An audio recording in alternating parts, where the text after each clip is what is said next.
Housewife's Confession: How I Found Strength to Keep Going. Sarah Martinez, a 38-year-old suburban housewife from Phoenix, Arizona, appears to have the perfect life: a successful husband, 2 teenage children, and a beautiful home in an upscale neighborhood. But beneath the surface, she's drowning in a sea of unfulfilled dreams, mounting pressure, and the suffocating expectations of perfection that modern society places on women.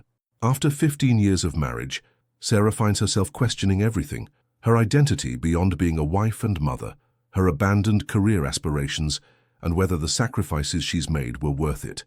When a series of events forces her to confront the reality of her situation, she must navigate the complex terrain of rediscovering herself while maintaining the delicate balance of family life. This intimate 4-part journey explores Sarah's transformation from a woman who has lost herself in the roles others expect her to play, to someone who finds the courage to reclaim her voice, pursue her passions, and redefine what success and happiness mean on her own terms.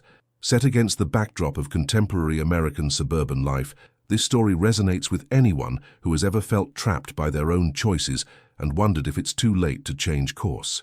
Through authentic dialogue, realistic conflicts, and deeply human moments, we follow Sarah as she learns that finding strength isn't about having all the answers.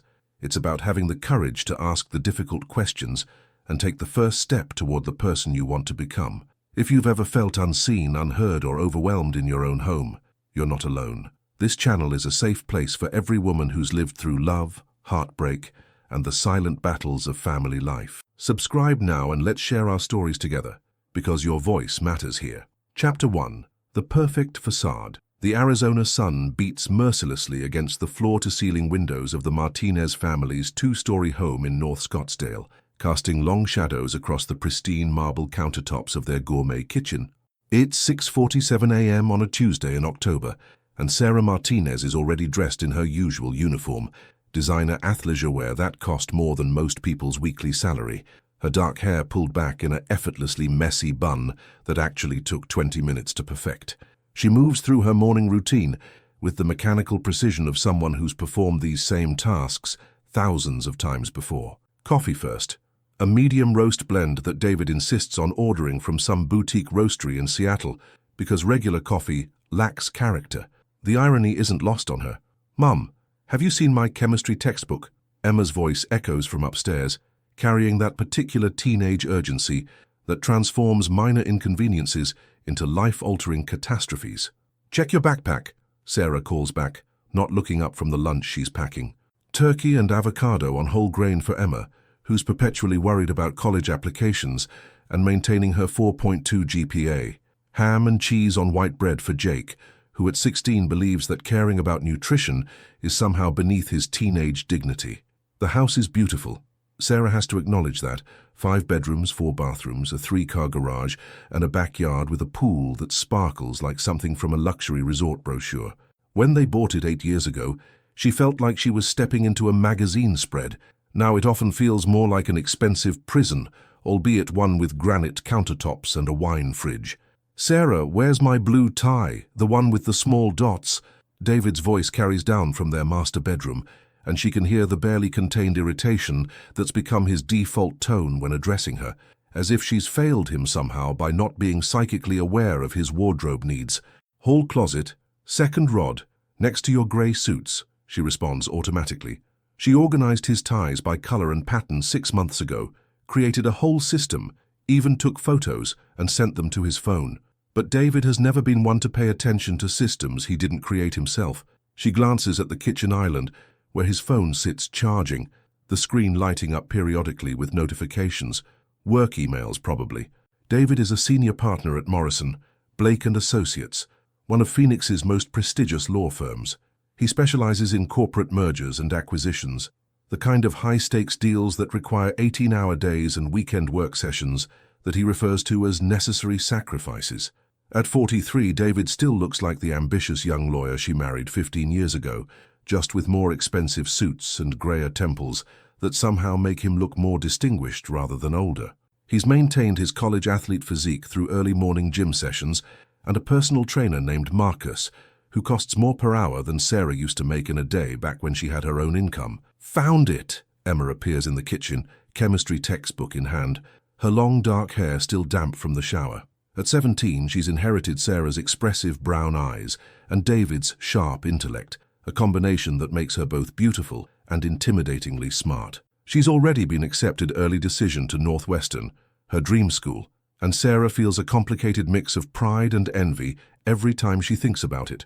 "Don't forget you have SAT prep after school," Sarah reminds her, sliding the lunch bag across the counter. Emma rolls her eyes with the particular exasperation that only teenagers can master. "Mom, I already got into Northwestern. Why do I still need SAT prep?" "Because your father wants you to qualify for merit scholarships," Sarah says, and the words taste bitter in her mouth. Not because she doesn't want Emma to excel, but because every conversation in this house somehow comes back to David's expectations, David's plans, David's vision for their lives. Jake stumbles into the kitchen looking like he slept in his clothes, which he probably did. His sandy brown hair sticks up at odd angles, and there's a pillow crease across his left cheek. At 16, he's going through that awkward phase where his limbs seem too long for his body, and his voice occasionally cracks at the most inopportune moments. "What's for breakfast?" he mumbles, already reaching for the cereal cabinet. "I made pancakes," Sarah says, gesturing toward the warming tray on the counter. She'd gotten up at 5:30 to make them from scratch, the way her mother used to do. But looking at her family now, she realizes none of them have time to sit down and eat together. Emma is checking her phone while wolfing down a granola bar. Jake is pouring cereal despite the pancakes, and David will grab coffee and a protein bar on his way out. "Thanks, Mom, but I'm not really hungry," Emma says, slinging her designer backpack over her shoulder. It's a Prada bag that cost $800, a gift from David for her acceptance to Northwestern. Sarah remembers being Emma's age and carrying a backpack she bought at Target with money from her part-time job at the local bookstore.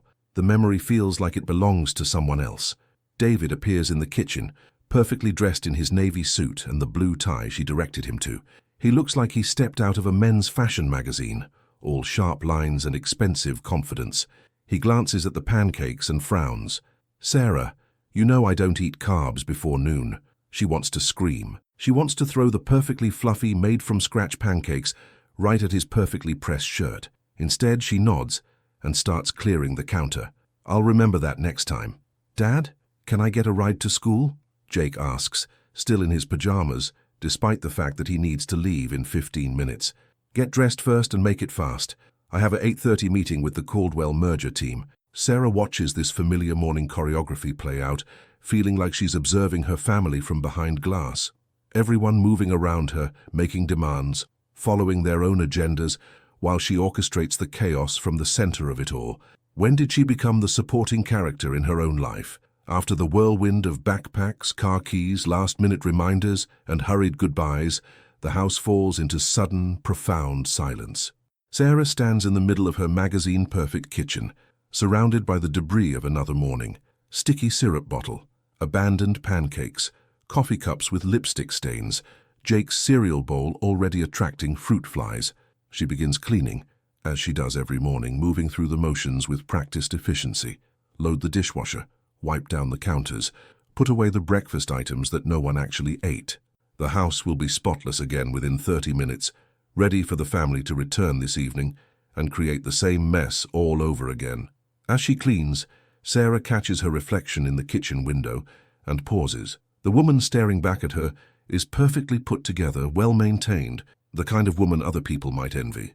But her eyes look tired, older than her 38 years, and there's something hollow about her smile.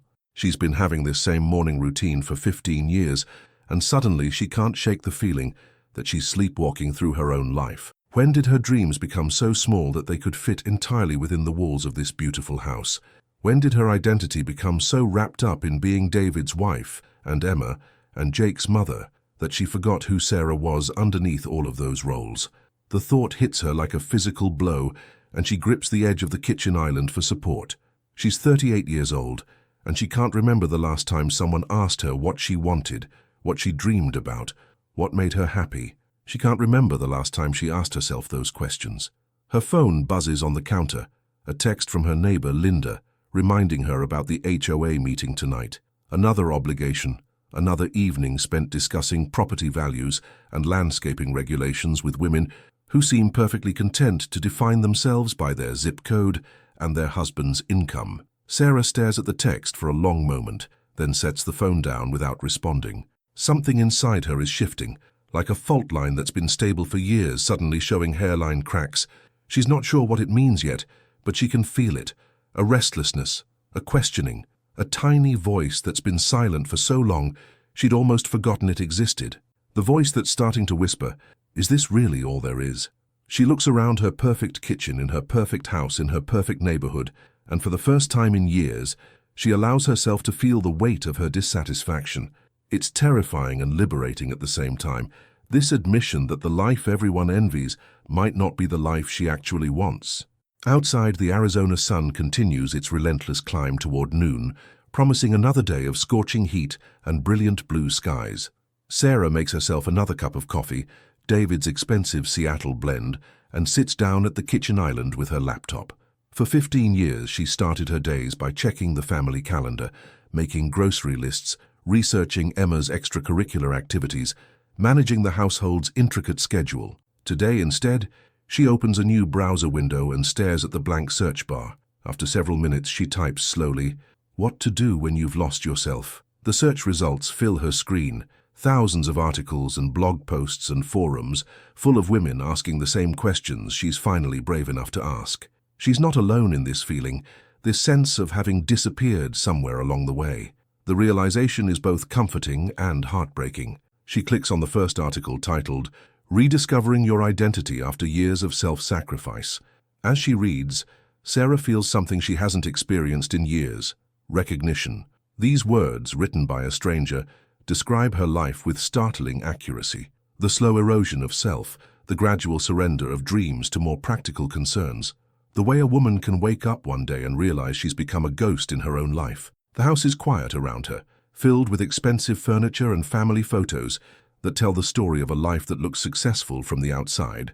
But sitting here in her designer athleisure wear, reading about other women who felt lost in their own lives, Sarah begins to understand that success and fulfillment aren't necessarily the same thing. She spends the next hour reading, clicking from article to article, discovering an entire community of women who've struggled with the same questions that are just now beginning to surface in her own mind.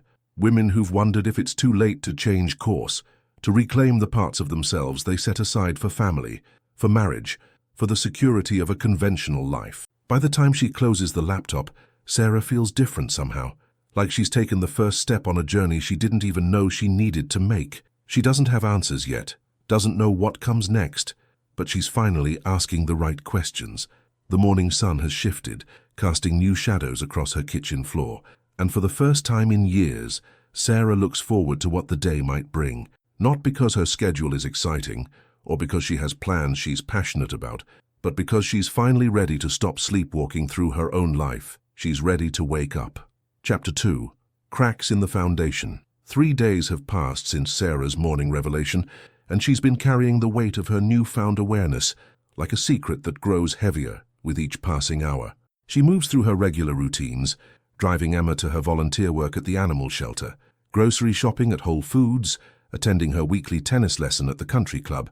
But everything feels different now, like she's watching her life through a lens that suddenly came into focus. It's Thursday afternoon, and she's sitting in her car outside Starbucks, waiting for her friend Monica to arrive for their monthly coffee date. Monica Chen has been her closest friend since Emma and Monica's daughter, Lily, were in elementary school together. They've shared countless conversations about school fundraisers, family vacations, and the endless logistics of suburban motherhood. But today, Sarah finds herself wondering if Monica has ever felt the same sense of disconnection that's been gnawing at her. Monica appears through the glass doors of the coffee shop, looking polished as always in her designer workout clothes and perfectly straightened black hair. At 39, she's maintained the kind of effortless elegance that comes from having both excellent genes and unlimited access to personal trainers, dermatologists, and high-end beauty treatments.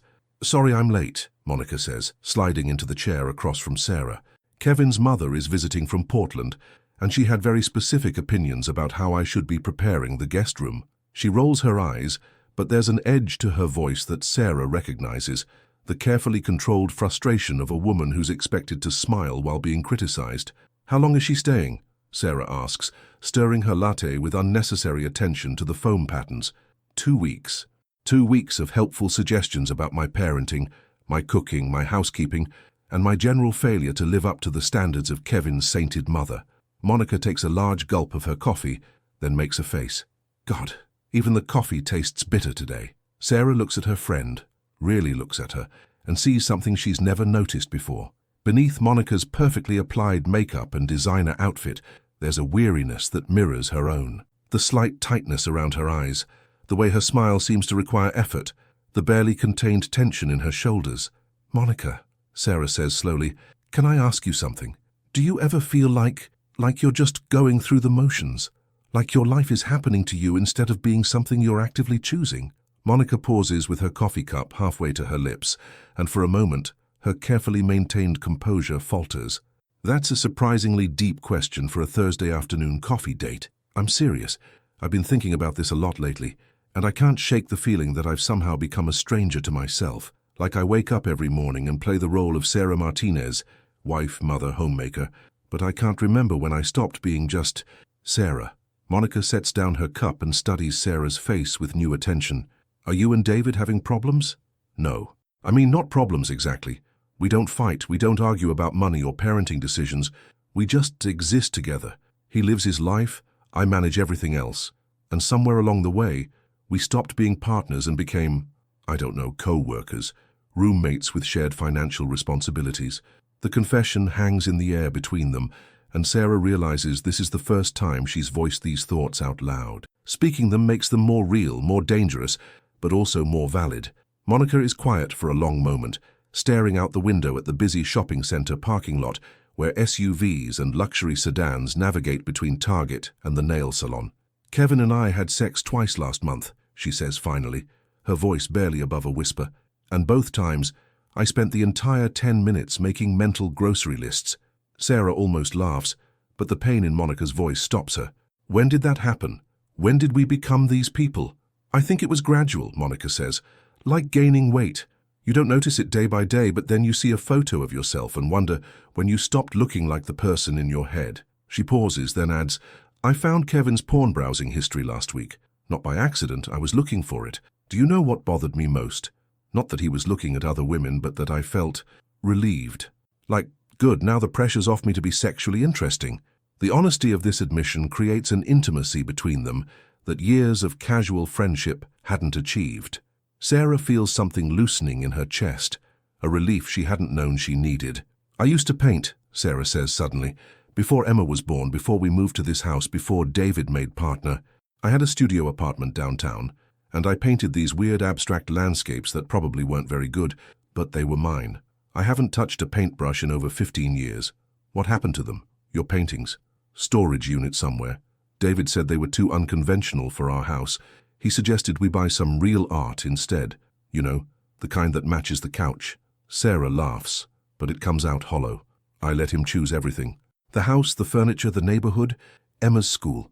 I told myself I was being a good partner, being supportive, but really I think I was just disappearing. Monica reaches across the small table and squeezes Sarah's hand. You're not the only one. Last month, Lily asked me what I wanted to be when I grew up, and I couldn't answer her. I'm 39 years old, and I don't know what I want to be when I grow up, because I never got the chance to figure it out. I went from my parents' house to college to marriage to motherhood, and somewhere in there I lost track of who I was outside of those roles. They sit in comfortable silence for a moment, the weight of these confessions settling between them. Around them, the coffee shop bustles with afternoon customers, other suburban mothers grabbing coffee between school pickups and soccer practices, business people having meetings, college students with laptops and textbooks. Everyone seems so purposeful, so certain of their place in the world. My mother-in-law asked me yesterday what my 5-year plan was, Monica continues. She meant it as small talk, but I panicked. I literally had an anxiety attack trying to think of an answer. Kevin's 5-year plan involves making senior partner and buying a vacation house in Cabo. Lily's 5-year plan is graduating high school and going to Stanford. But me, I don't even know what I want for dinner tonight, let alone what I want my life to look like in 5 years. Sarah nods, understanding completely.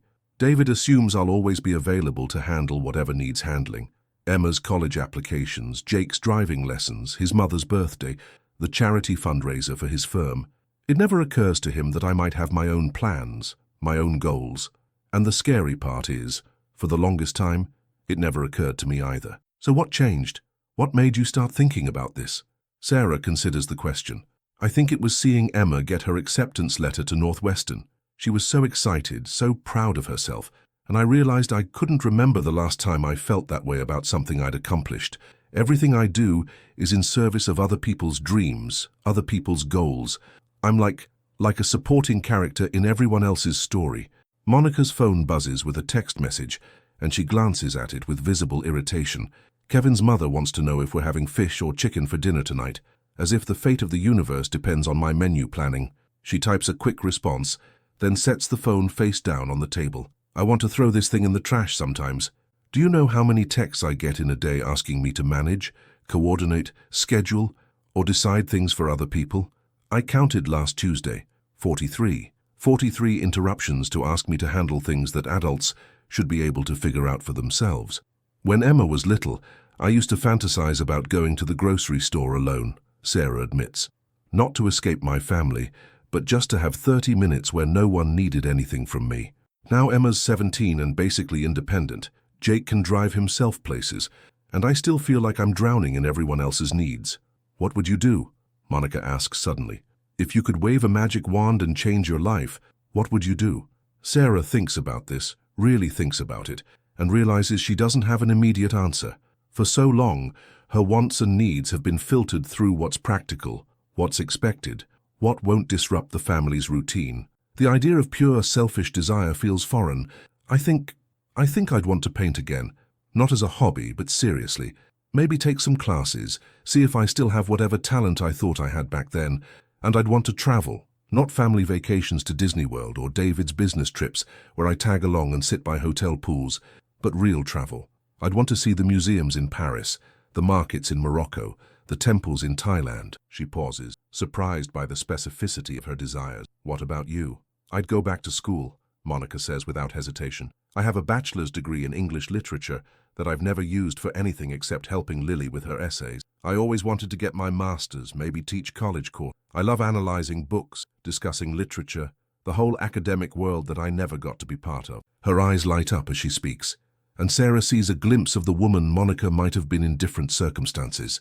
So, why don't we? Sarah asks, and the question surprises her as much as it does Monica. Why don't we what? Why don't we do those things? I could find an art studio, you could look into graduate programs. We're not dead, we're just dormant. Monica laughs, but it's not entirely happy. Sarah, I'm 39 years old with a mortgage and a teenager and a husband who expects me to manage his entire personal life. I can't just decide to go back to school like some 22-year-old. Why not? People do it all the time. And you don't have to quit your life, just expand it. Add something that's yours. They stare at each other across the small table, and Sarah can see Monica turning the idea over in her mind, testing it against all the practical objections that have kept her dreams on hold for 20 years. Kevin would have a fit, Monica says finally. He'd say it was selfish, impractical. He'd worry about how it would affect Lily, how it would change our routine. But would it really affect Lily? Or would it show her that women can have identities beyond wife and mother? That it's possible to grow and change and pursue your own goals even after you're married with kids? Monica is quiet for a long time, staring into her coffee cup like it might contain answers. I used to think that being a good wife and mother meant sacrificing everything for my family. But lately, I wonder if I've been teaching Lily that women's dreams don't matter, that we exist to facilitate other people's lives. Sarah feels a chill despite the warm afternoon air. God, Monica, what if our daughters grow up thinking this is what adult life looks like for women? What if we're modeling a kind of self-erasure that they think is normal? Emma's already showing signs of it, Monica says quietly. Last week she turned down a summer internship at an environmental non-profit because David thought it would look better on her college applications if she did something related to pre-law. She didn't even argue with him, just accepted that his opinion mattered more than her interests. The realization hit Sarah like a physical blow. Emma, brilliant and capable Emma, already learning to defer her own judgment to the men in her life. Already learning that her desires matter less than other people's expectations. We have to do better, Sarah says, and there's steel in her voice now. Not just for us, but for our daughters. We have to show them that it's possible to be a good wife and mother while still being a complete person with your own dreams and goals. Monica nods slowly. So what's the first step? How do we start taking our own lives seriously again? Sarah doesn't have an answer yet, but for the first time in years, she feels like she's asking the right questions. And maybe that's enough for now. The acknowledgement that their lives as they exist aren't enough, that they deserve more than the beautiful cages they've built for themselves. As they gather their things to leave, Monica says, "Sarah, thanks for asking those questions today. I've been feeling so isolated, like I was the only one struggling with this stuff." "You're not alone," Sarah says, and means it. "I think we've been trained to keep these feelings private, like admitting we want more than what we have makes us ungrateful or selfish. But maybe the selfish thing is staying stuck, staying small, teaching our kids that this is all women should expect from life." They hug goodbye in the parking lot, and as Sarah drives home through the familiar streets of her upscale neighborhood, she feels something she hasn't experienced in years. Possibility. Not answers, not solutions, but the radical idea that change might be possible, that the life she's living isn't the only life available to her. The afternoon sun slants through her windshield as she pulls into her circular driveway, and for the first time, her beautiful house doesn't look like a prison. It looks like a starting point. Chapter 3. Taking the leap. 2 weeks have passed since Sarah's coffee conversation with Monica, and the questions they discussed have been growing louder in her mind, demanding attention she can no longer ignore. She's been researching art classes online late at night, after the family has gone to bed, bookmarking websites for local studios and community college courses. The browsing history on her laptop reads like a roadmap of suppressed dreams: adult art classes Phoenix, painting workshops for beginners, how to start creating again after years away. It's a Saturday morning, and the house has settled into its weekend rhythm. David is at the golf course with clients, a ritual that started as networking and evolved into his primary form of relaxation. Emma is volunteering at the animal shelter, something she does every weekend, despite David's subtle suggestions that her time might be better spent on activities that would strengthen her college applications. Jake is still asleep, as he will be until at least noon, his teenage body requiring the kind of recovery time usually reserved for professional athletes. Sarah stands in her walk-in closet, staring at her carefully curated wardrobe. Rows of expensive workout clothes, designer jeans, silk blouses for charity events, cocktail dresses for David's firm functions, everything chosen to project the image of a successful lawyer's wife who has her life perfectly together. Today, for reasons she can't fully articulate, she reaches past all of it and pulls out a pair of old jeans and a faded Northwestern t-shirt from her college days.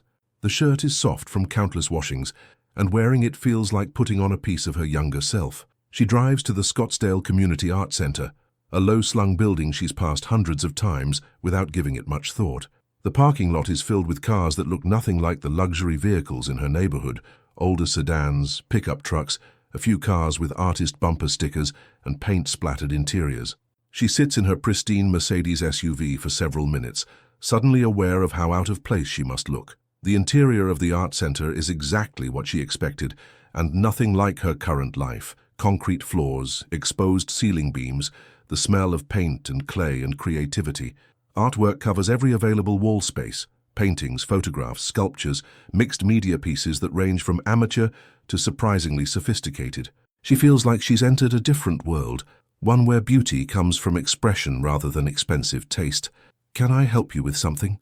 Sarah turns to find a woman about her age, with paint-stained fingers and grey-streaked hair pulled back in a messy bun. She's wearing jeans with holes in the knees and a shirt that's seen better decades, but there's something vibrant about her, an energy that Sarah envies immediately. "I was wondering about art classes," Sarah says, then feels foolish for being so tentative. "Painting classes specifically. I used to paint a long time ago, and I'm thinking about starting again." The woman's face lights up. "I'm Rebecca Martinez, and before you ask, no relation, it's just a common name around here. I teach the adult painting workshops on Saturday mornings. You're welcome to sit in on today's session if you want. See if it's something you'd be interested in." Sarah follows Rebecca through a maze of easels and canvases to a bright studio space where about 15 people are set up with paints and brushes. The group is diverse in every way that matters: ages ranging from college students to retirees, skill levels from obvious beginners to talented amateurs, clothing styles from bohemian to suburban mom. No one looks at Sarah with judgment or curiosity. They're all too absorbed in their work. "We're doing landscape studies today," Rebecca explains, gesturing toward a still life setup of desert plants and rocks. Nothing too complex, just exploring color relationships and basic composition. Grab an easel anywhere you'd like. Sarah hasn't held a paintbrush in over 15 years, but her hands remember the weight of it, the way the bristles respond to pressure and movement. She starts tentatively, mixing colors on the palette, testing the consistency of the paint. Around her, the other students work in comfortable concentration, occasionally chatting quietly or asking Rebecca for guidance. "You look like you've done this before," says the woman at the easel next to Sarah's. She's probably in her 60s, with silver hair and laugh lines that suggest a life well lived. "I'm Margaret, by the way." Sarah: "And yes, I used to paint, but it's been a while." "How long is a while?" 15 years, maybe more. Saying it out loud makes Sarah realize just how much time has passed, how many years she spent believing that creative expression was a luxury she couldn't afford. Margaret nods knowingly. "I stopped for 30 years, raised 5 kids, worked full-time as a nurse, convinced myself that art was something other people did. Started again when I retired, and I keep wondering why I waited so long. Life's too short to postpone the things that make you feel alive." Sarah focuses on her canvas, trying to capture the subtle color variations in the desert landscape setup. Her technique is rusty, her color mixing less confident than it used to be, but something magical happens as she works. The constant mental chatter that usually accompanies her days, the running lists of things to do, people to call, meals to plan, gradually quiets. For the first time in months, maybe years, she's completely present in the moment. "That's beautiful," Rebecca says, appearing behind Sarah's easel. "You have a natural sense of color harmony. Have you thought about taking the ongoing workshop series? We meet every Saturday morning for 12 weeks. Sarah stares at her canvas, a rough but recognizable interpretation of the desert still life. It's not perfect, not polished, but it's hers. She created something from nothing, used her hands and her vision to bring beauty into the world. The feeling is intoxicating. I'm not sure. My schedule is pretty complicated." "Aren't they all?" Rebecca says with a knowing smile. "Think about it.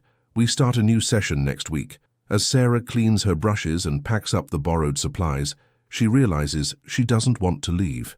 This studio, with its creative energy and lack of pretension, feels more like home than her perfectly decorated house has in years. She exchanges phone numbers with Margaret, who invites her to join a group of amateur artists who meet informally to paint outdoors. "We call ourselves the Saturday Sketchers," Margaret explains. "Very informal, no pressure, just a group of women who want to make art and support each other's creativity. You'd fit right in." Driving home, Sarah feels lighter than she has in months. Her phone sits silent in her purse. No texts from David asking her to handle something. No messages from the kids needing rides or permission or snacks. For 3 hours, she was just Sarah, not wife Sarah or mother Sarah or homemaker Sarah. Just a woman with paint under her fingernails and possibility in her chest. She arrives home to find David in his study, still in his golf clothes, working on his laptop despite it being Saturday afternoon. He looks up briefly when she enters, takes in her paint-stained t-shirt and casual appearance with mild confusion. "Where have you been? I tried calling, but your phone went to voicemail." "I was at an art class. I left you a note on the kitchen counter." She had left a note, though she realizes now it was deliberately vague, running errands back by 2, because some part of her knew he wouldn't approve of what she was really doing. "Art class?" David's tone suggests she's announced plans to join the circus. "What kind of art class?" "Painting. At the community art center." Sarah feels defensive, but tries to keep her voice neutral. "I used to paint, remember? Before we were married." David's expression shifts through several emotions: confusion, mild irritation, what might be condescension. "Sarah, we've talked about hobbies before. Between your tennis lessons and the charity work and managing the kids' schedules, do you really have time for another commitment? It's 2 hours on Saturday mornings. Saturday mornings when you usually handle the grocery shopping and meal prep for the week. Emma has college visits coming up. Jake needs help with his college applications. And I've got the Peterson merger heating up, which means longer hours for the next few months." He closes his laptop and looks at her with the same expression he uses on junior associates who've suggested impractical strategies. This just isn't a practical time to take on new activities. Sarah feels her tentative excitement deflating, but underneath it something harder is forming. "David, I'm not asking for permission. I'm telling you about something I've decided to do. The words hang in the air between them, and Sarah realizes this might be the first time in years she's made a unilateral decision about her own time. David's eyebrows rise slightly, and she can see him recalibrating, trying to understand this shift in their usual dynamic. Of course you don't need permission, he says carefully. But we're a team, Sarah. Decisions affect the whole family. What if Emma needs help with her Northwestern preparation? What if Jake has a soccer game that conflicts? What if I need you to attend a firm function? Then you'll figure it out, just like I figure things out every day when you're working late or golfing or traveling for business. Sarah's voice is steadier than she feels. I've been managing this family's schedule for 15 years. I think I can handle adding 1 2-hour commitment to my week. David stares at her for a long moment, and she can see him struggling with something. Not anger exactly, but a kind of bewildered frustration, as if she's changed the rules of a game he was winning. This is about more than art classes, isn't it? He says finally. Sarah considers lying, offering reassurances, smoothing over this moment of tension the way she's smoothed over countless others. Instead, she nods. Yes. It's about remembering that I exist as more than just your wife and their mother. It's about showing Emma that women can have their own interests and goals, even after marriage and children. You have interests. You play tennis. You do charity work. Activities you chose because they fit the image you wanted for our family. Tennis at the country club, charity work with the right organizations, socializing with the right people. Sarah realizes she's been holding this frustration for years, and now that it's starting to come out, she can't seem to stop it. When was the last time you asked me what I wanted to do? What made me happy? What my dreams were?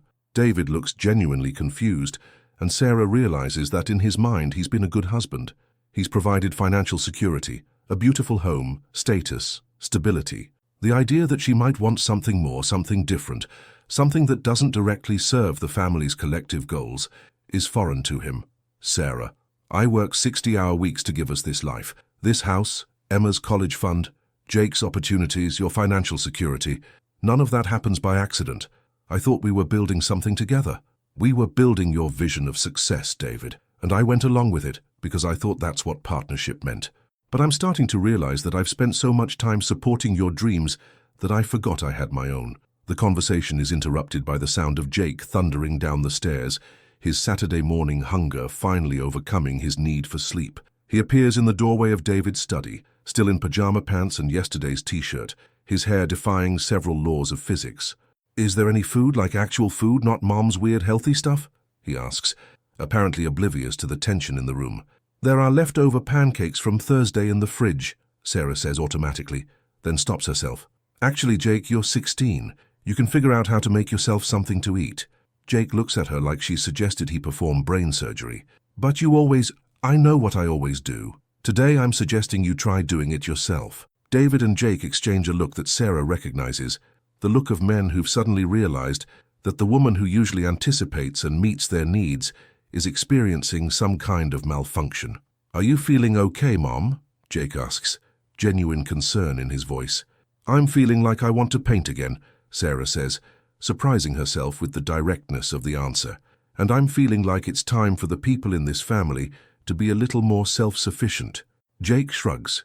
Teenagers are remarkably adaptable when it comes to changes that don't directly threaten their social status, and heads toward the kitchen. Sarah can hear him rummaging through cabinets, apparently discovering for the first time that food preparation involves more than waiting for someone else to do it. David, however, continues to study Sarah with the intense focus he usually reserves for complex legal briefs. Sarah, if you're unhappy, if there are things about our life that aren't working for you, we can talk about that. But making unilateral decisions, changing established routines, that's not how healthy marriages work, isn't it? Because you make unilateral decisions all the time. You decided Emma should focus on pre-law activities.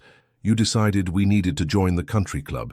You decided that we'd spend Christmas with your parents instead of mine for the past 5 years. You decided that your career took precedence over any potential career I might have wanted. Sarah feels years of accumulated resentment bubbling to the surface. The difference is, your decisions always seemed reasonable because they aligned with conventional ideas about success and family priorities. David's jaw tightens, a sure sign that he's shifting into lawyer mode, preparing to construct an argument that will prove her wrong. Those decisions were about what was best for our family's future. Emma's education, our financial security, maintaining important relationships. They weren't personal whims, and my desire to paint is a personal whim. He pauses, clearly trying to find a way to say what he's thinking without sounding completely dismissive. It's not practical, Sarah. It's not going to contribute to our financial security or advance our family's goals.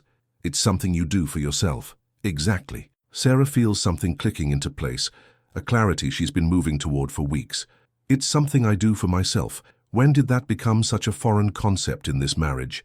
Emma chooses this moment to arrive home from her volunteer shift, her hair pulled back in a ponytail, and her clothes smelling faintly of dog shampoo and disinfectant. She takes in the scene in David's study, her parents facing each other with the kind of intensity usually reserved for serious family meetings, and her expression shifts to concern. Is everything okay? Your mother is going through some kind of midlife phase, David says, and Sarah feels her temper flare. Your mother is trying to remember who she was before she became exclusively defined by her relationships to other people, Sarah corrects. And your father is having trouble understanding why that matters. Emma looks between her parents, processing this exchange with the sharp intelligence that will serve her well at Northwestern. Mum, are you and Dad getting divorced? The question hits like cold water. Sarah realizes that to Emma, whose experience of marriage is limited to observing her parents and the parents of her friends, any deviation from established patterns must look like relationship failure. No, sweetheart. We're not getting divorced, we're just figuring some things out. What kind of things? Sarah looks at her brilliant, accomplished daughter and sees an opportunity to model something different, something better than the quiet self-sacrifice she's been demonstrating for the past 17 years. I'm figuring out how to be a good wife and mother while also being true to myself. I'm learning that it's possible to love your family completely while still maintaining your own identity, your own interests, your own goals. Emma considers this, her expression thoughtful. Is this about the art thing? Jake said you came home with paint on your shirt. Partly, but it's bigger than that. It's about showing you that women don't have to disappear into their families, that marriage and motherhood can be part of a full life, not the entire life. But what if Dad needs you to do something important when you're at art class? The question reveals so much about the assumptions Emma has internalized about women's roles and priorities. Sarah feels a pang of guilt, realizing that her own behavior has taught her daughter that women's needs always come second. Then your father, who is a brilliant lawyer and a capable adult, will handle it himself or ask for help appropriately, just like I do when he's working late or traveling for business. David makes a sound that might be protest, but Sarah continues before he can speak. Emma, I want you to promise me something. When you're married someday, when you have a family of your own, I want you to remember that you're a complete person, deserving of respect, support, and the opportunity to pursue your own dreams. Don't make my mistake of thinking that love means erasing yourself. Emma nods slowly, and Sarah can see her processing this new framework for understanding relationships and family dynamics. So, you're going to keep taking art classes? Yes, every Saturday morning for the next 12 weeks, and maybe longer if I enjoy it. Can I see your painting from today? Sarah realizes she left her canvas in the car, but the question fills her with unexpected pride. It's not very good yet. I'm out of practice.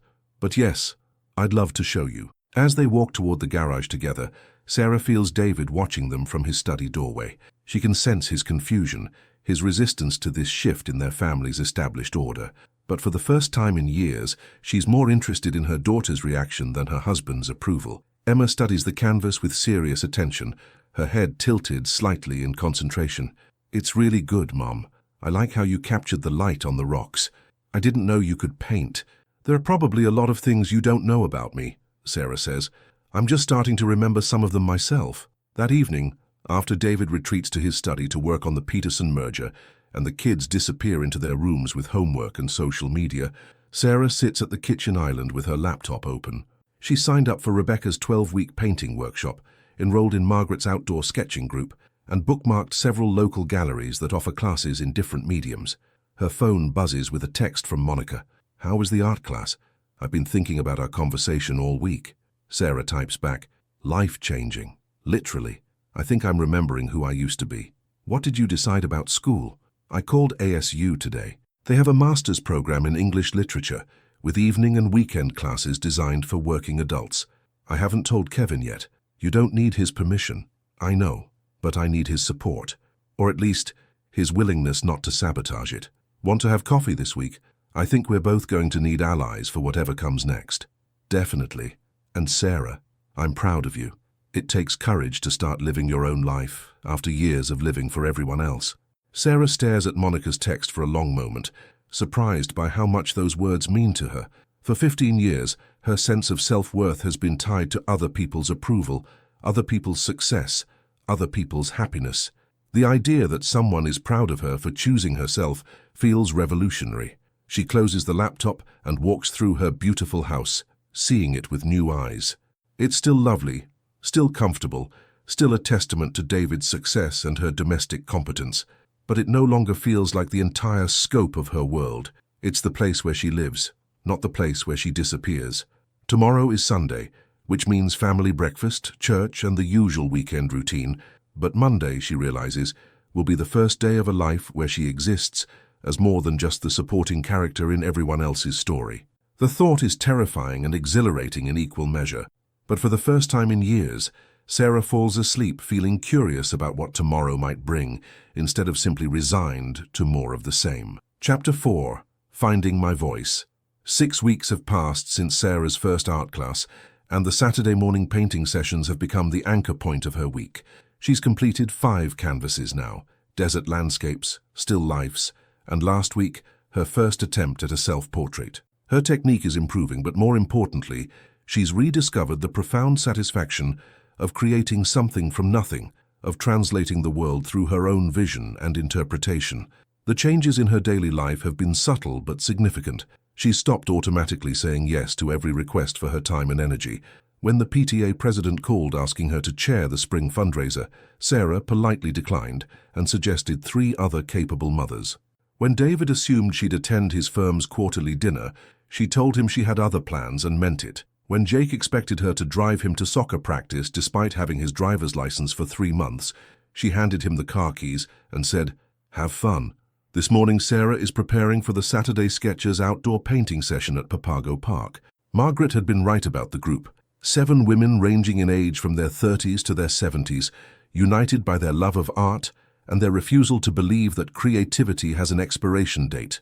They meet every other Saturday to paint outdoors, sharing supplies, techniques, and increasingly the stories of their lives. "Are you sure you don't want me to drive Emma to her college interview?" David asks, as Sarah packs her art supplies. Northwestern has requested a local alumni interview, and Emma is nervous about making the right impression. "Emma can drive herself," Sarah says, checking that she has enough paint tubes. She's 17, she has a car, and the interview is 10 minutes away.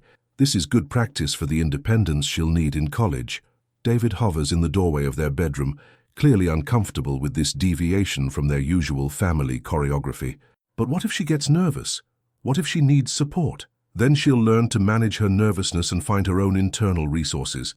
"David, we can't protect our kids from every challenging experience. Sometimes the most loving thing we can do is trust them to handle things themselves." "Since when did you become such an expert on parenting philosophy?" The question stings because it's dismissive, but it also reveals something important about how David sees her. In his mind, she's the family manager, the logistics coordinator, but not someone whose opinions about child development or family dynamics carry particular weight. Her job is to execute his vision, not to develop her own. "I've been parenting for 17 years, Sarah says calmly. "Maybe it's time you started listening to some of my ideas instead of just assuming I'll implement yours." Emma appears in the doorway, car keys in hand, and interview outfit perfectly coordinated. At 17, she's poised and confident in a way that both impresses and worries Sarah. Sometimes Emma seems so focused on meeting everyone else's expectations that Sarah wonders if she knows what her own expectations are. "I'm heading out for my interview," Emma announces. "Wish me luck." "You don't need luck, sweetheart. You need to be yourself and trust that yourself is enough," Sarah says, giving her daughter a hug. "Remember, they already accepted you. This interview is just a chance for them to get to know you better. What if I say something wrong? What if I'm not impressive enough?" Sarah recognizes this anxiety intimately, the fear of not being enough, the belief that love and acceptance must be earned through perfect performance. "Emma, you are impressive exactly as you are. You don't need to perform a version of yourself that you think they want to see. Just be honest, be curious, and let them see the real you." Emma nods, but Sarah can see the tension in her shoulders. David steps forward and adjusts Emma's blazer, his expression serious. "Remember what we practiced," he says. "Maintain eye contact, give specific examples when you talk about your achievements, and don't be afraid to mention your summer internship at the law firm. They need to see that you're serious about your future." "David," Sarah says quietly, "she's got this. You don't need to manage every detail of her performance. I'm helping her succeed. You're teaching her that she needs to be coached and managed instead of trusting her own judgment." The conversation is interrupted by Jake, who appears at the top of the stairs wearing basketball shorts and a wrinkled t-shirt, apparently unaware that it's nearly 10 in the morning. "Mom, what's for breakfast?" he calls down. "Whatever you make for yourself," Sarah calls back. "There are eggs, cereal, fruit, bread.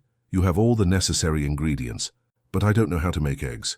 YouTube has approximately 10,000 tutorials on making eggs. I have faith in your ability to figure it out." David gives her a look that suggests she's being unnecessarily harsh, but Sarah holds her ground. Jake is 16 years old and perfectly capable of basic food preparation. She's been enabling his helplessness because it was easier than listening to him complain, but easier isn't always better. Emma leaves for her interview. David retreats to his study with his coffee and a stack of legal briefs, and Jake eventually figures out how to scramble eggs without burning down the kitchen. Sarah loads her art supplies into her car and drives toward Papago Park, feeling lighter with each mile she puts between herself and the house, where everyone seems to need her to be smaller, quieter, more accommodating. The Saturday sketches have claimed their usual spot near the iconic red rock formations, easels and folding chairs arranged in a loose circle that encourages both individual focus and group conversation. Margaret waves as Sarah approaches, her silver hair covered by a wide-brimmed hat and her arms already tan from weeks of outdoor painting. "How's the family adjusting to your new routine?" asks Linda, a woman in her 40s who started painting after her divorce last year. She's working on a watercolor of the desert wildflowers that have bloomed after the recent rain. "Mixed results," Sarah says, setting up her easel. "My husband thinks I'm going through some kind of phase. My daughter seems interested but confused. My son has discovered that food doesn't magically appear without someone preparing it." The women laugh, and Sarah realizes this is one of the things she treasures most about this group, the complete absence of judgment about her family dynamics. These women understand the complicated negotiations required to claim space for yourself in a life that's been organized around other people's needs. "My ex-husband used to say I was being selfish every time I wanted to do something that didn't directly benefit him or the kids," Linda says. "It took me years to realize that taking care of myself wasn't selfish. It was necessary. You can't pour from an empty cup." "How long did it take him to adjust?" Sarah asks, mixing colors on her palette. "He didn't. That's why he's my ex-husband." Linda's tone is matter-of-fact rather than bitter. "Some people can grow with you, and some people need you to stay exactly the same in order to feel secure. You have to decide which category your person falls into." Sarah considers this as she begins sketching the rock formation in front of her. David isn't malicious or controlling in any obvious way. He's just comfortable with their established dynamic and resistant to changes that might require him to be more emotionally or logistically involved in family life. The question is whether he's capable of adjusting to a marriage where she takes up more space. "My daughter asked me yesterday what I wanted to be when I grew up," says Patricia, a retired teacher who's been painting for 10 years. She's 25 and just starting to think about these questions herself. "It got me thinking about how many of us never really got to explore that question because we went straight from being daughters to being wives and mothers." "What did you tell her?" Sarah asks. "That I wanted to be exactly who I am now, a woman who paints, who travels, who reads books for pleasure instead of just to help with homework, who has opinions about things that have nothing to do with child development or household management." Patricia pauses, her brush loaded with burnt orange paint. "I told her that it's never too late to become who you were meant to be, but it's a lot easier if you don't lose track of yourself in the first place." Sarah works on her painting as the morning progresses, losing herself in the meditative rhythm of observation and creation. Around her, the other women work quietly, occasionally sharing techniques or commenting on each other's progress. The conversation flows naturally from art to family to dreams to the challenges of being women in their 30s, 40s, 50s and beyond. "I've been thinking about your situation," Margaret says during a break when they're all standing back to assess their work. "You mentioned that your husband sees your painting as impractical, not contributing to family goals." "That's putting it diplomatically," Sarah says. He thinks it's a phase I'll outgrow once I remember my responsibilities. Here's the thing, Margaret continues. My husband used to say the same thing about my nursing career. He thought it was cute that I wanted to help people, but he assumed I'd quit once we had kids. When I didn't, when I actually loved my work and was good at it, he felt threatened. It wasn't really about practicality or family priorities. It was about control, and about his need to feel more important than anything else in my life. How did you handle it? I kept working. I contributed financially to our family. I was good at my job. I made a difference in people's lives. Eventually, he had to acknowledge that my career wasn't a hobby or a phase. It was part of who I was. But it took years, and there were some very difficult conversations. Sarah absorbs this, understanding that Margaret is offering her more than just personal anecdotes. She's providing a roadmap for how to navigate the resistance she's encountering at home. The thing is, says Linda, you don't actually need anyone's permission to be who you are. You don't need your husband's approval to paint, just like you didn't need it to play tennis or do charity work. The difference is that this matters to you in a way those other activities didn't, and that changes the stakes for everyone. As they pack up their supplies, Sarah looks at her morning's work, a desert landscape that captures not just the visual beauty of the red rocks and wildflowers, but something of her own emerging sense of possibility. It's not her best technical work, but it represents something important. 3 hours where she was completely herself, focused on her own vision, creating something that exists because she wanted it to exist. Driving home, Sarah's phone buzzes with texts. David asking if she can pick up his dry cleaning. Emma reporting that her interview went well but wanting to analyze every detail of the conversation. Jake wondering if she's planning to make lunch. The familiar tug of other people's needs and expectations. For the first time, she doesn't automatically start mental negotiations about how to fit everyone's requests into her afternoon schedule. Instead, she texts back, "At Target until 3, then painting until 5. Everyone figure out your own lunch. Proud of you, Emma. We'll celebrate when I get home." She's not at Target. That was a small lie designed to buy herself some uninterrupted time. Instead, she drives to a coffee shop in downtown Phoenix that she's never been to before, orders a latte, and sits at a small table with her sketchbook, drawing people as they walk by on the sidewalk. It's a small act of rebellion, this claiming of unexpected time for herself, but it feels revolutionary. She's always been scrupulously honest about her whereabouts, always available for last-minute requests, always willing to adjust her plans to accommodate everyone else's needs. Today, for the first time, she's protecting her own time the way she spent years protecting everyone else's. Her phone rings, David's ringtone. She looks at it, considers, and lets it go to voicemail. Whatever he needs can wait 2 hours. The world will not end if she's not immediately available to solve whatever problem has arisen in her absence. She spends the afternoon sketching, reading a book she brought from home, and simply existing in her own space without anyone needing anything from her. It's been months since she's had this kind of solitude, and she'd forgotten how much she needs it. Not because she doesn't love her family, but because she needs regular reminders of who she is when she's not performing her various family roles. When she finally arrives home at 5 p.m., she finds that the family has managed to survive her absence. Jake made himself a sandwich and even cleaned up afterward. Emma is on the phone with a friend, dissecting her interview experience with the enthusiasm of someone who's proud of how she handled a challenge. David is in his study, presumably having solved whatever problem required her immediate attention 4 hours ago. "How was your afternoon?" David asks when she appears in his study doorway. "Peaceful," she says honestly. "I did some sketching, read for a while, had some time to think. I called earlier. You said you were at Target." There's something in his tone, not quite accusation, but a kind of monitoring that Sarah realizes has been present in their marriage for years. The assumption that she should account for her time, explain her whereabouts, justify her choices in ways that he's never had to do. "I changed my plans," she says simply. "I decided I wanted some time alone instead. You could have told me.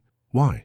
You don't tell me when you decide to stay late at the office, or when you add an extra hour to your gym workout, or when you stop for drinks with colleagues after work." David looks genuinely surprised by this observation. That's different. Those are work obligations, and this was a personal obligation. To myself. They stare at each other across his desk, and Sarah realizes this conversation is about much more than her afternoon activities. It's about autonomy, respect, and the different standards they've unconsciously applied to their individual freedom within marriage.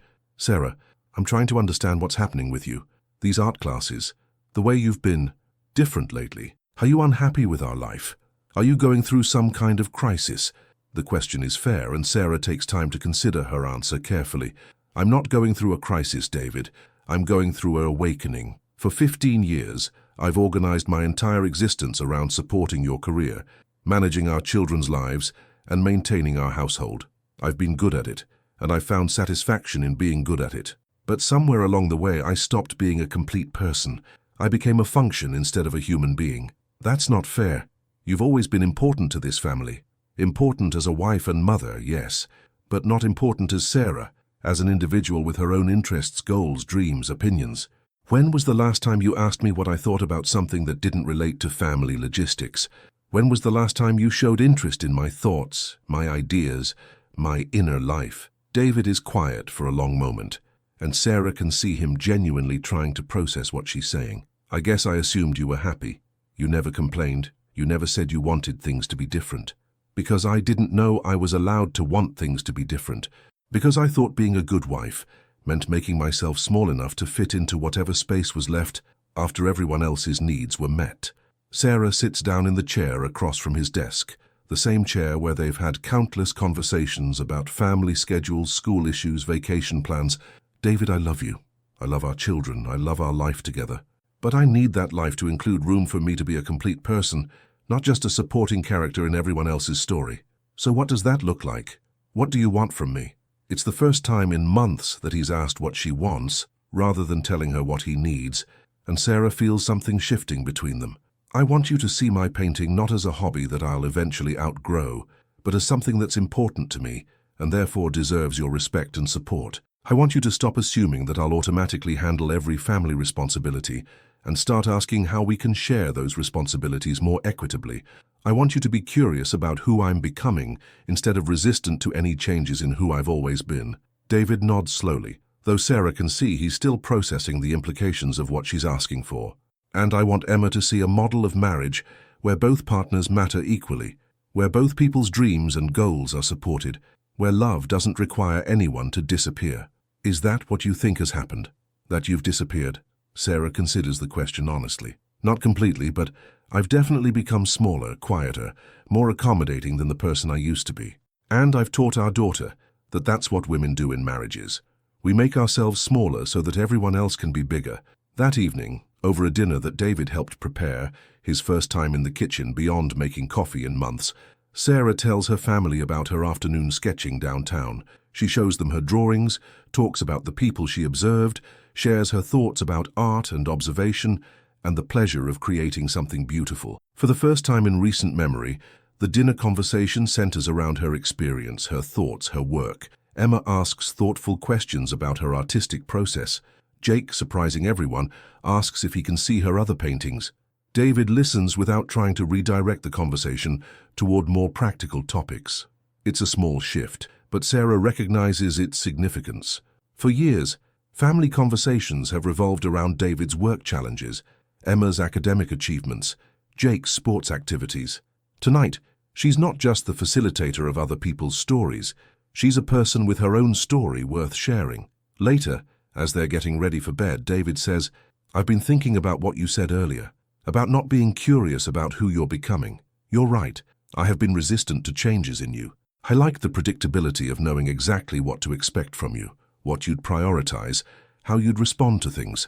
Sarah pauses in her nightly skincare routine, surprised by his willingness to acknowledge this.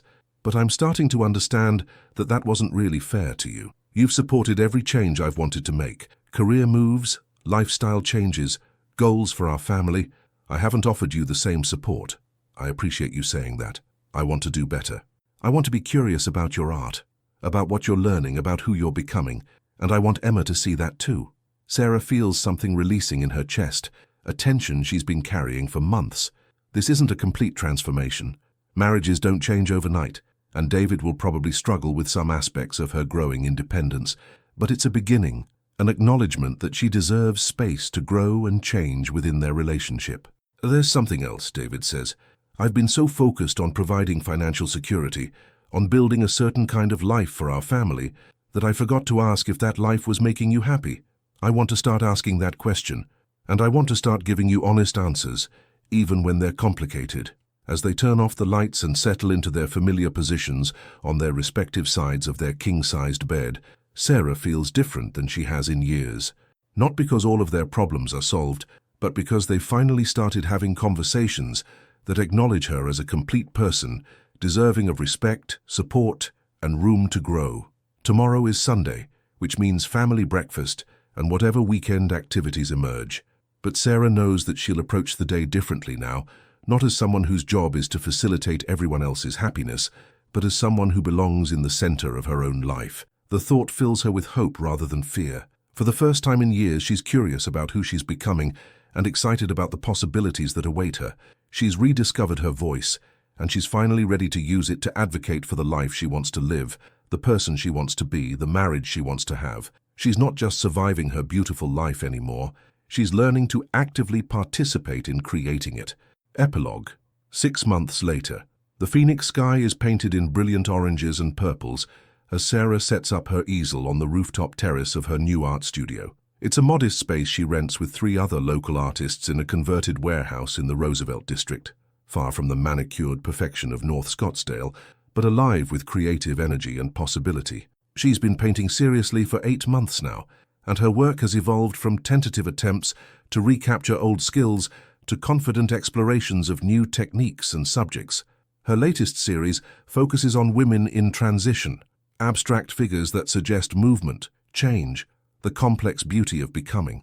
Rebecca says she's ready for her first solo show, a thought that both terrifies and thrills her. Her phone buzzes with a text from Monica. Finished my first graduate school essay. Terrifying and exhilarating. Coffee tomorrow to celebrate. Sarah smiles as she types back, absolutely. Proud of you for taking the leap. Monica had enrolled in ASU's master's program in English literature, despite Kevin's initial resistance. Their marriage has gone through its own period of adjustment, but they've found their way to a new equilibrium where Monica's intellectual pursuits are respected rather than merely tolerated. She's discovered that she loves academic analysis even more than she remembered, and she's already talking about pursuing a PhD. Emma appears on the terrace, carrying 2 cups of coffee from the shop downstairs. At 18, she's preparing for her freshman year at Northwestern with excitement rather than anxiety, and Sarah sees in her daughter a confidence that feels different from the performance-based achievement she used to demonstrate. Your painting is beautiful, Mom, Emma says, studying Sarah's work in progress. I love how the colors seem to move. Thank you, sweetheart. How did your day go? Emma had spent the afternoon volunteering at a local environmental nonprofit, something she chose based on her own interests, rather than college application strategies. She's planning to major in environmental science with a minor in studio art, a combination that reflects her authentic interests rather than what she thinks she should pursue. Good. We were working on a campaign to protect the desert preserve from development. It feels good to work on something I actually care about, instead of just padding my resume. This shift in Emma's approach to activities and achievements has been one of the unexpected benefits of Sarah's own transformation. By modeling authentic choices over socially acceptable ones, Sarah has given her daughter permission to pursue genuine interests rather than constantly performing the version of herself she thinks others want to see. Jake appears, as he often does when food is involved, carrying takeout bags from their favorite Vietnamese restaurant. At 17, he's become surprisingly self-sufficient and has even started showing interest in Sarah's artistic process. Last week, he asked if she could teach him basic drawing techniques. Dad's parking the car, Jake announces. He said to tell you that the Peterson merger finally closed. David emerges onto the terrace a few minutes later, looking more relaxed than Sarah has seen him in months. The successful completion of the Peterson merger has secured his position as managing partner, but more importantly for their family, it's also allowed him to delegate more responsibilities and maintain better work-life balance. How was your day? He asks Sarah, and she knows he genuinely wants to hear about her afternoon in the studio, the progress she made on her painting, the conversation she had with her gallerist about the upcoming show. Productive. I think I'm finally capturing the movement I've been trying to achieve in this piece. She gestures toward her canvas. And Rebecca thinks I'm ready to submit to the Scottsdale Gallery's Emerging Artists exhibition. David's face lights up with genuine pride. Sarah, that's incredible. When is the deadline? Next month. I'm nervous, but I think I have enough strong pieces now. She pauses. looking at her family gathered around her easel as the sun sets behind them. I never thought I'd be having this conversation a year ago. The transformation in their family dynamics hasn't been without challenges. There were difficult conversations, moments of resistance, periods of adjustment, as everyone learned new ways of relating to each other. David struggled with sharing household responsibilities he'd never had to think about before. Emma had to learn to manage her own schedule and seek help when she needed it, rather than assuming Sarah would anticipate her needs. Jake discovered that self-sufficiency was actually more satisfying than dependence, but they'd all grown from the changes. David had become more emotionally present with the children, developing deeper relationships with both Emma and Jake as he took on more active parenting responsibilities. Emma had gained confidence in her own judgment and decision-making abilities. Jake had developed independence and life skills that would serve him well in college and beyond. And Sarah had rediscovered herself, not just as an artist, but as a woman with opinions, dreams, and the right to pursue them alongside her roles as wife and mother. "I have some news too," Emma says, settling cross-legged on the terrace floor. "I got the summer internship at the Desert Botanical Garden, the one focused on native plant conservation." "Emma, that's wonderful," Sarah says. "I know how much you wanted that position. The best part is, it's exactly what I want to be doing. Not because it looks good for graduate school applications, but because I actually care about environmental conservation." Emma grins. "It's amazing how much clearer everything becomes when you stop trying to be what other people want you to be." Sarah exchanges a meaningful look with David. Emma's comment reflects the broader lesson their family has learned over the past months, that authenticity, while sometimes more complicated than conformity, leads to deeper satisfaction and stronger relationships. "Speaking of following authentic interests," Jake says, "I've been thinking about taking a gap year before college. I want to travel, maybe do some volunteer work, figure out what I actually want to study, instead of just picking something because I'm supposed to." A year ago, this announcement would have caused panic. David would have worried about Jake falling behind his peers, Sarah would have stressed about the disruption to their carefully planned timeline, and they would have spent weeks trying to talk him out of it. Instead, David nods thoughtfully. "Tell us more about what you're thinking." Jake outlines his idea to spend 6 months working with a conservation organization in Costa Rica, followed by 6 months working on a ranch in Montana. Both positions would give him practical experience, time to mature, and clarity about his interests before committing to a college major and career path. "I think it sounds like an excellent plan," Sarah says. "You're thinking about what you need to grow as a person, not just what looks conventional on paper. I'm proud of you for having the courage to choose your own path." The conversation continues as they eat dinner on the terrace, watching the city lights come alive below them. Sarah realizes that this, her family gathered around her art, everyone sharing their authentic dreams and plans, honest conversation flowing naturally, represents everything she was hoping for when she first walked into that art class 8 months ago.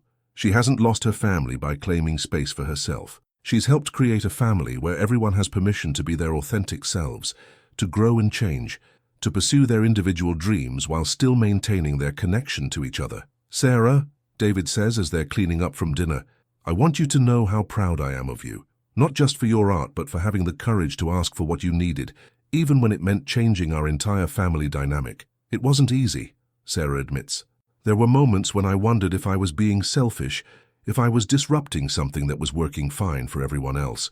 But it wasn't working fine for you, and that matters just as much as everyone else's happiness."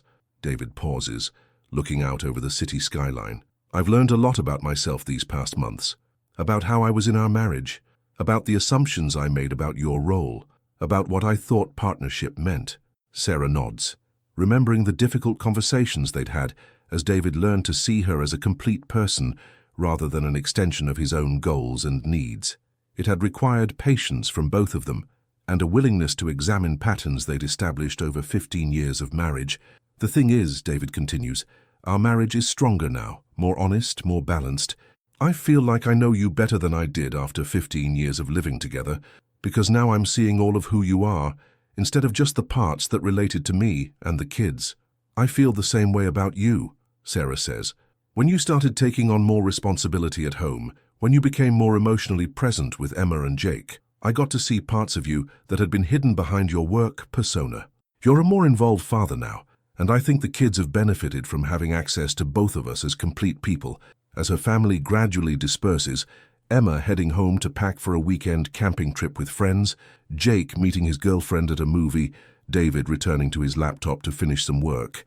Sarah remains on the terrace, putting the finishing touches on her painting as the city settles into evening. She thinks about the woman she was a year ago, moving through her perfect house in her perfect neighborhood, managing everyone else's needs, while slowly disappearing from her own life. That woman wasn't unhappy exactly, but she wasn't fully alive either. She was existing in the spaces between other people's dreams, never quite occupying the center of her own story. Now, as she cleans her brushes and prepares to close her studio for the evening, Sarah feels the deep satisfaction of a life being actively lived, rather than simply endured. She's not just surviving her beautiful life anymore, she's participating in creating it, shaping it, choosing it every day. Her phone buzzes with a text from Margaret. Saturday Sketchers are planning a painting trip to Sedona next month. Interested in joining us for a weekend of art and friendship? Sarah types back, absolutely, looking forward to it. She's learned that saying yes to herself doesn't mean saying no to her family. It means bringing more of herself to all of her relationships, as a wife, mother, friend, and individual. And she's discovered that she can love her family completely, while still maintaining her own identity, pursue her own dreams while still supporting theirs, claim her own space while still creating room for connection. As she drives home through the familiar streets of Phoenix, Sarah reflects on the journey that brought her here. It started with a single question, is this really all there is? And evolved into a comprehensive reimagining of what her life could look like. She didn't leave her marriage, abandon her children, or dramatically uproot her entire existence. Instead, she learned to expand her life, to include room for all of who she is. She discovered that transformation doesn't always require revolution. Sometimes it just requires the courage to start living your own life while still honoring your commitments to the people you love. When she arrives home, Sarah finds David in the kitchen, loading the dishwasher, a task that would have been automatically hers just months ago. He looks up and smiles when she enters. How did the painting turn out? I think it's the best work I've done so far. I'm finally learning to trust my own vision instead of trying to paint what I think I should paint. I'd love to see it tomorrow if you're willing to show me. I'd love that. They move through their evening routine, David finishing the kitchen cleanup while Sarah checks on some laundry, both of them sharing the invisible labor that keeps their household functioning. It's a small thing, this equitable distribution of domestic responsibilities, but it represents a larger shift toward genuine partnership. As they get ready for bed, Sarah catches her reflection in their bathroom mirror. She looks like herself again, not perfect, not trying to be anyone other than who she is, but alive in a way that had been missing for years. Her face shows the contentment of someone who is living her own life rather than simply managing everyone else's. Sarah, David says as they settle into bed, I have something to tell you. I've been thinking about making some changes at work, delegating more, taking on fewer weekend obligations. The Peterson merger taught me that success doesn't have to mean sacrificing everything else that matters. What's driving that thinking? Watching you transform this past year, seeing how much happier you are, how much more present you are with all of us, how your art has given you this sense of purpose that makes everything else in your life richer. He pauses. I want that too. I want to find better balance, to be more than just my career, to have interests and goals that are mine, rather than just professional obligations. Sarah feels a deep satisfaction at this revelation. Her transformation hasn't just changed her own life, it's created space for David to examine his own choices and consider what changes might serve him better. What would that look like? I don't know yet. Maybe taking up golf again, but for pleasure rather than networking. Maybe traveling more, but for experiences rather than business. Maybe spending more time with Emma and Jake as individuals rather than just managing their logistics. David turns to face her in the darkness. Maybe becoming the kind of husband who supports his wife's dreams as actively as she's supported mine. You're already becoming that husband. I want to be even better at it. As they fall asleep, Sarah feels profound gratitude for the journey that brought her to this moment. Not because everything in her life is perfect. No life is perfect. But because everything in her life is authentic. She's finally living as her complete self, pursuing her own dreams, while maintaining the relationships that matter most to her. The woman who walked into that art class 8 months ago was searching for something she couldn't quite name. She found it, but not in the way she expected. She didn't discover a new identity. She rediscovered the identity she'd always had, but had gradually set aside in service of other people's needs and expectations.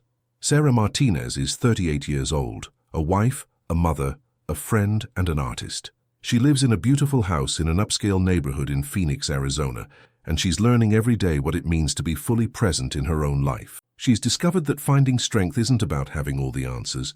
It's about having the courage to ask the difficult questions and take the first step toward the person you want to become. And for the first time in years, when Sarah falls asleep, she's excited about what tomorrow might bring. Not because her schedule is full of things that serve other people's goals, but because each day now includes space for her own dreams, her own growth, her own becoming. She's not just keeping going anymore. She's learning to thrive. The end. And now, I'd love to hear from you. Tell me in the comments where you're watching from, and if my story touched your heart today. Don't forget to subscribe and hit the notification bell so you never miss the next confession.